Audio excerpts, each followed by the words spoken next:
চল। তুমি তুলবে বললে এতেই আমি খুশি। তোমার আসতে হবে না, তুমি ফোন দেখো সোনা ভালো করে। মাম্মা দেখো আমার হাতটা কেটে গেছে। কি বললে সোনা মা? তোমার হাতটা কেটে গেছে? my আমি God! এক্ষুনি দাঁড়াও, ডক্টরকে কল করছি।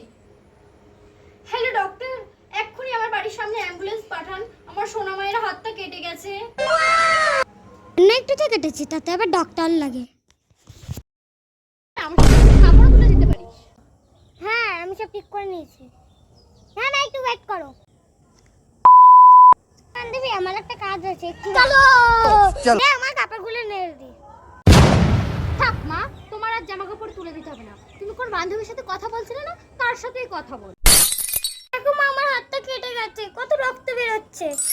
রক্ত ওইটুকু কেটে গেলে কিছু হয় না। ওখানে দেখ একটা ন্যাকড়া আছে, ওটা পেঁচিয়ে নে ভালো করে। আর শোন, নিচে দেখ অনেক কাপড় রাখা আছে, ওগুলো ভালো করে ধুয়ে দে যা।